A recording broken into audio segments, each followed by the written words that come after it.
My brother cut me off from his wedding, now his fiancée left him, and my family blames me. Hi everyone, my name is Samantha, 25F, and I never thought I'd be posting something like this, but here we are. I need your opinions because my brother, Daniel, 30M, cut me off from his wedding, and when his fiancée, Hannah, 28F, found out why, she called the whole thing off. Now, my entire family is blaming me and demanding that I fix everything. But here's the thing, I don't think I did anything wrong.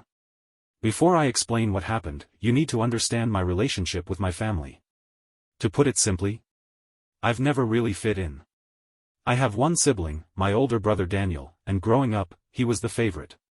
He was the kid who followed all the rules, did what my parents expected, and became the person they always wanted him to be. Me? I was the odd one out. It's not like I was some rebellious troublemaker, but I was just different. I had different interests, different goals, and a completely different way of seeing the world. Daniel and my parents, Mark and Linda, always had this special connection. They talked about everything, shared inside jokes, and seemed to exist in their own little world that I wasn't really part of. When I tried to join in, it always felt like I was just tolerated.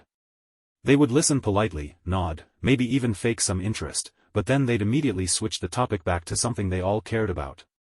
So, over time, I stopped trying. It wasn't like I hated them, and I don't think they actively disliked me. But it was clear that I was different, and that difference meant I was always on the outside looking in. The real distance between me and my family started in college. When I moved out, I didn't visit home often. It just felt awkward. My brother and parents had their own little dynamic, and I felt like an outsider in my own family. Instead of going home for spring breaks, I would travel or stay with my grandparents, who actually made me feel like I belonged. My parents? They never questioned it. They never asked why I wasn't coming home more. They never made an effort to pull me back in. It was like they were fine with me drifting away, which just confirmed what I already felt. I didn't matter as much as Daniel did. So, I stayed away. I only came back for major holidays, Christmas, Thanksgiving, birthdays, but even then, it was more like I was just visiting acquaintances rather than spending time with family. And Daniel? We were never super close growing up, but after I moved out, he barely talked to me. I figured that was just how it was. Until last year. The first time I met Hannah, Daniel's fiancée, was last Christmas. Daniel had been with Hannah for about 3 years, and even though I didn't see my family much, I had heard about her. I knew she was smart, funny, and successful, and that my parents loved her. So, when I met her, I expected someone who fit right into their perfect little world, someone who would probably ignore me the way they did. But instead, Hannah was the first person in years who actually treated me like I mattered. She was warm, kind, and genuinely interested in what I had to say. While my parents and Daniel had their usual inside jokes and conversations about things I wasn't included in, Hannah actually paid attention to me. She asked me about my work, my hobbies, where I had traveled. She engaged with me in a way that my family never had. And for the first time in a long time, I felt like I was part of the conversation. At first, I didn't think much of it. Hannah was just being a nice person, right? But Daniel? He didn't seem happy about it. I noticed him staring a few times, watching Hannah and me talk. And throughout dinner, his mood just seemed to shift. He got quieter, shorter with his answers, and I could feel this strange tension in the air. But I figured maybe he was just stressed about the wedding. After dinner, as I was heading to my car, Daniel pulled me aside. His expression was unreadable, and then he said something I will never forget. "I know what you're doing." I frowned. "What are you talking about?" "You've always been jealous of me, Samantha. And now, you're trying to steal Hannah." I actually laughed because I thought he was joking. But no, he was dead serious. "Are you insane?" I asked. "I just met her." But he didn't budge. He kept insisting that I was flirting with her, trying to get in her head, and manipulating her into liking me. I couldn't believe what I was hearing. It was so bizarre, so out of nowhere, that I just stared at him in disbelief. At that moment, I realized something. Daniel wasn't angry because he thought I was into Hannah. He was angry because for the first time in his life, someone he cared about had actually paid attention to me instead of him. And he couldn't stand it. After that night, things got weird. Daniel barely spoke to me for months, and when I did see him, he was cold and distant.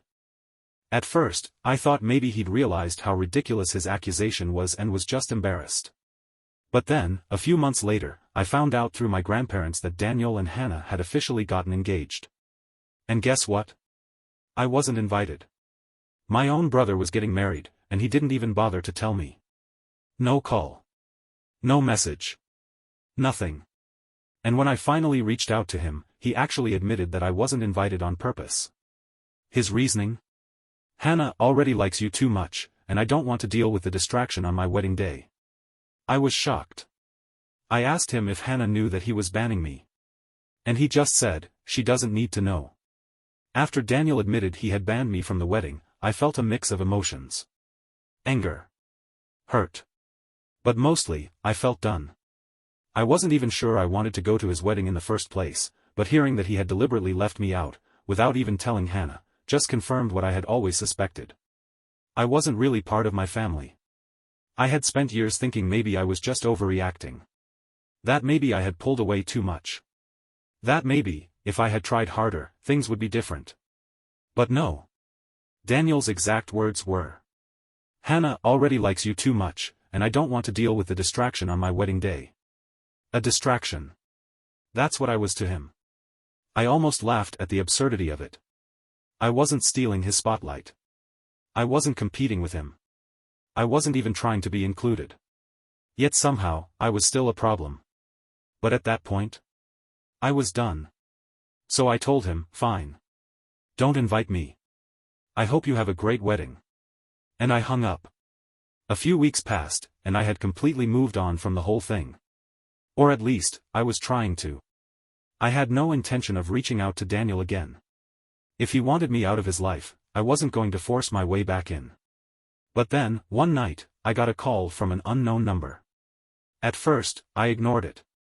But when the same number called again, I got a weird feeling in my gut. I answered. Samantha? It's Hannah.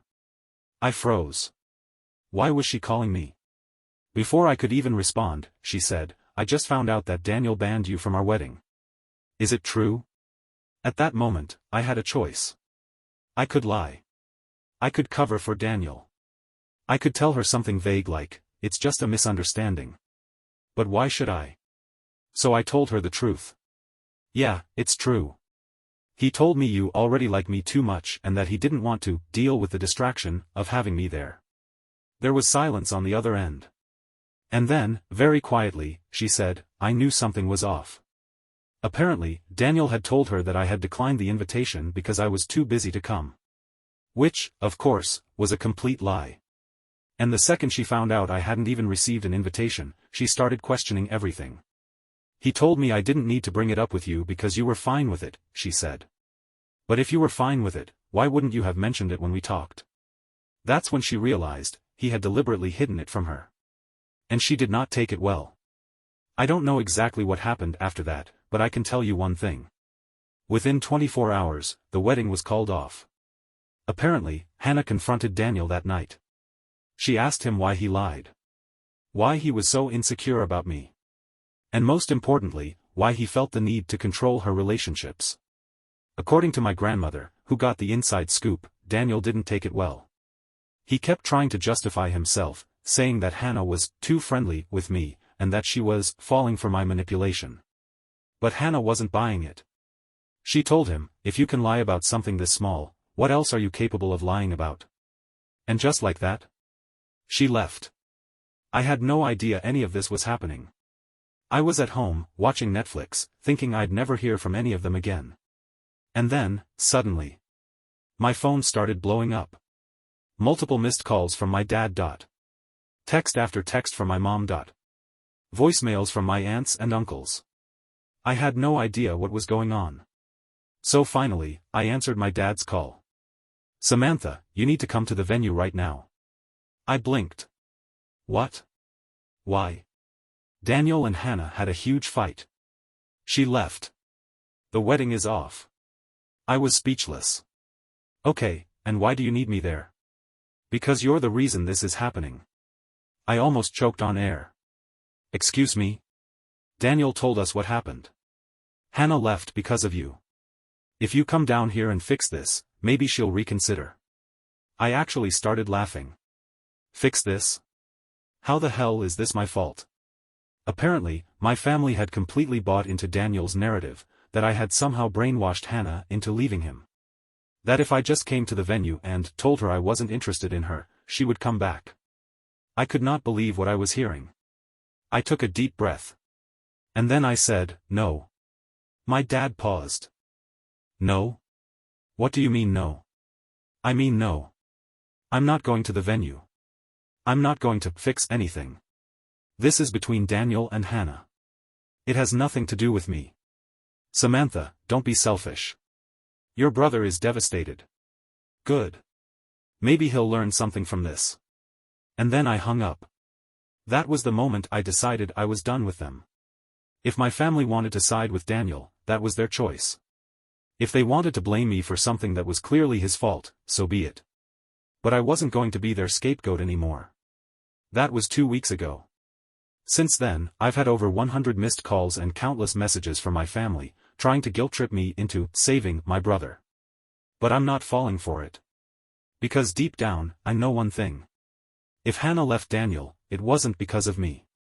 It was because she saw him for who he really was. And for the first time in my life, I'm not apologizing for something that wasn't my fault.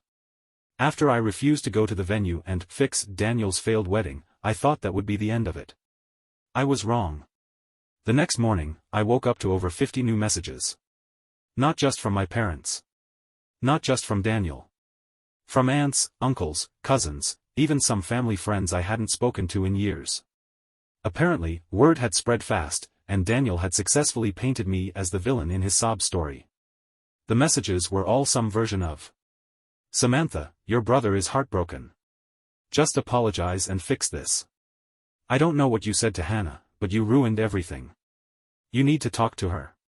I know Daniel can be dramatic, but did you really have to break up his wedding? This is family. You don't turn your back on family. It was honestly insane. Because the one person I hadn't heard from? Hannah. If she had actually left Daniel because of me, wouldn't she have reached out by now? I had a strong feeling that she had other reasons for leaving, reasons my family refused to acknowledge. Around noon, just when I thought I could ignore the chaos, my doorbell rang. I checked the peephole, expecting maybe a package delivery or a neighbor. But no. Standing there, looking like a mess, was Daniel. I hesitated before opening the door. The last time we had spoken, he had accused me of trying to steal his fiancée. Now, he was standing on my doorstep, looking like he hadn't slept in days. I finally opened the door, but only halfway. What do you want, Daniel? His face twisted. Can I come in? I let out a dry laugh. After everything? No. Say what you need to say from there. He sighed and ran a hand through his hair. You need to talk to Hannah. I blinked. Excuse me? You need to tell her she's making a mistake, he insisted. She listens to you. She respects you. If you tell her to come back, she will. I stared at him in disbelief. Do you even hear yourself? Why would I do that?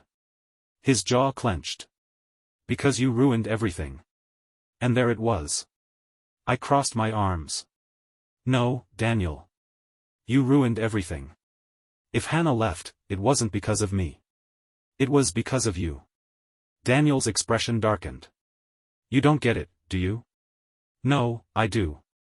You're just mad that someone finally saw through your BS. He took a step forward, but I didn't budge. You've always been jealous of me, he spat. Admit it. You hated that Hannah liked me more.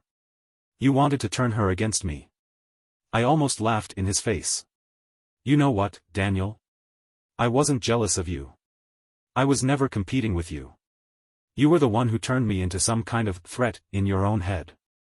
You were so desperate to be the center of attention that you sabotaged yourself. He flinched. For the first time, I saw doubt flicker in his eyes. Like some part of him knew I was right. But instead of admitting it, he doubled down. If you don't fix this, you're dead to me. I took a deep breath. And then I said, good. And I shut the door in his face. For the first time in my life, I felt relieved. Like I had finally broken free from this toxic cycle of trying to please people who would never appreciate me. But my family wasn't done yet. They escalated things. I started getting calls from my mom, sobbing about how I was tearing the family apart. I got angry texts from my dad, saying I was selfish for not helping my brother in his time of need. At one point, I got a call from my aunt, saying that my parents were considering cutting me off completely, as if they had ever really been there for me in the first place. And then came the worst part. A few days after my fight with Daniel, I noticed something odd. My social media started blowing up. People I hadn't spoken to in years, some from high school, some distant relatives, were suddenly commenting on my posts, sending me messages, and tagging me in things. And then I saw it.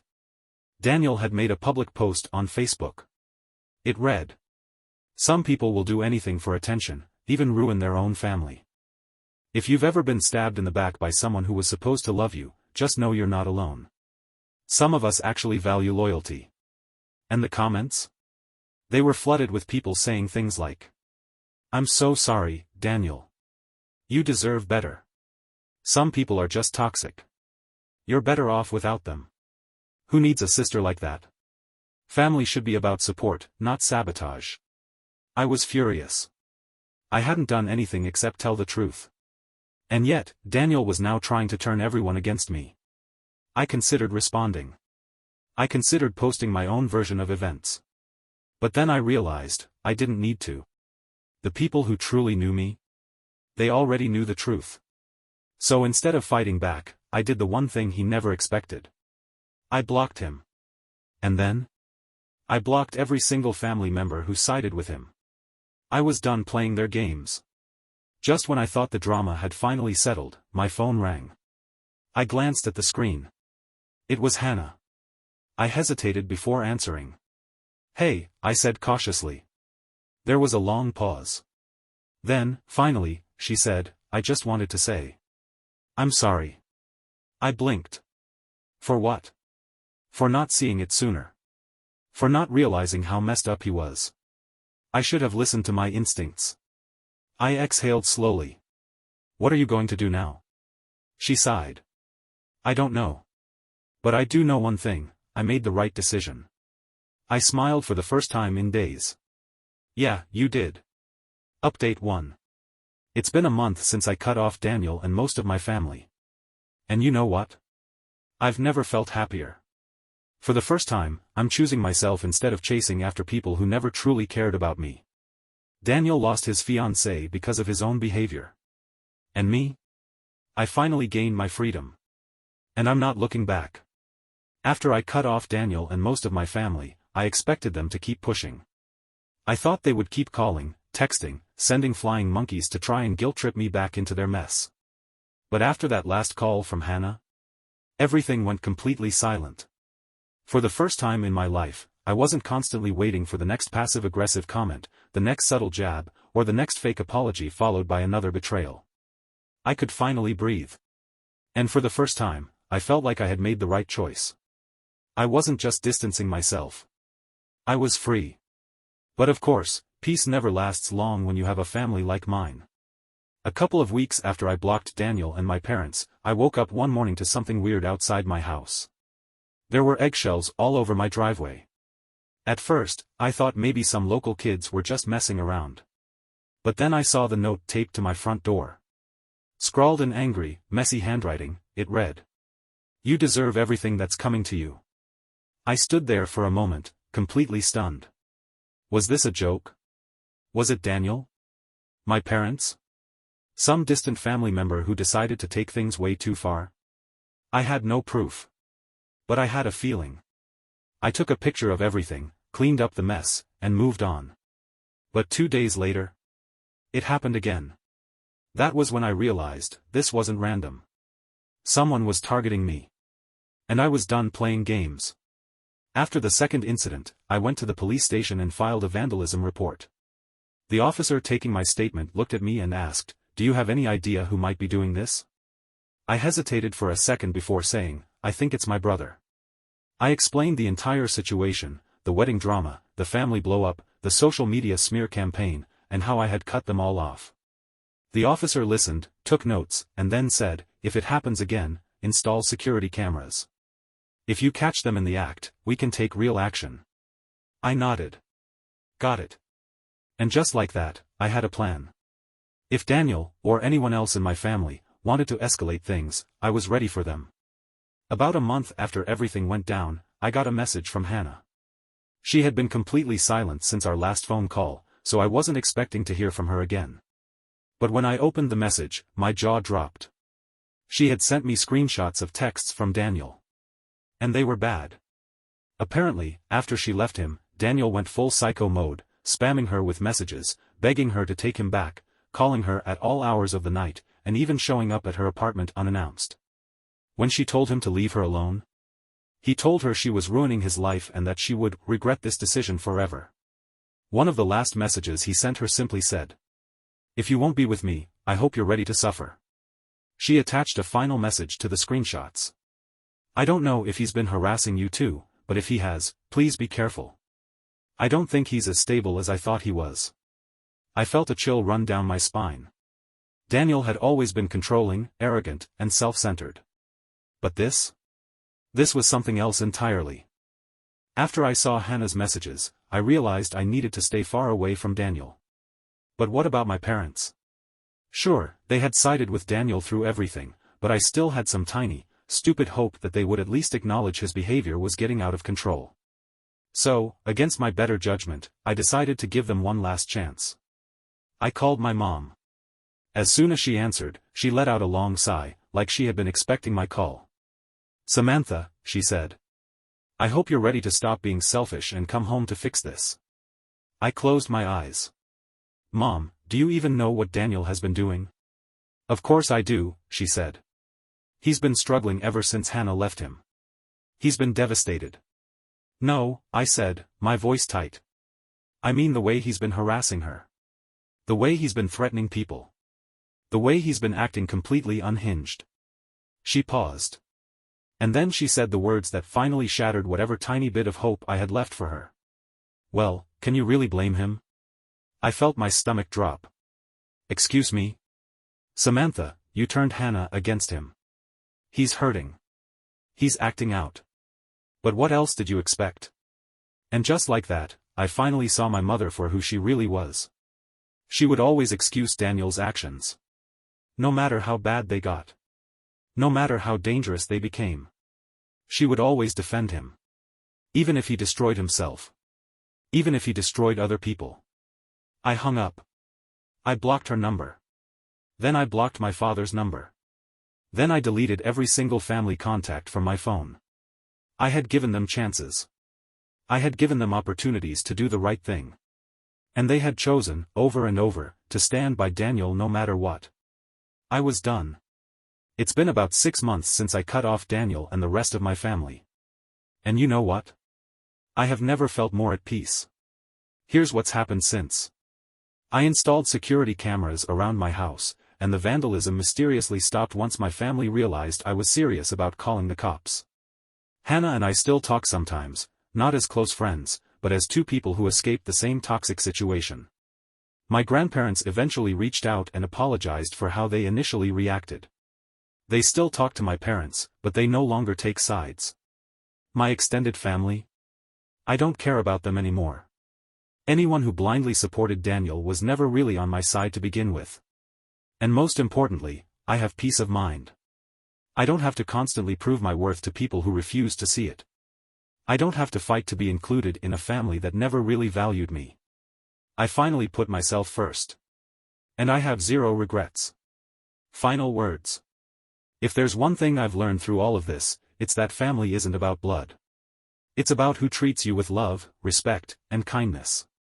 And sometimes, the best thing you can do for yourself is walk away. Because once I did, my life finally began. Thank you for watching the video, like it if you watched the video to the end and don't forget to subscribe. Have a nice day.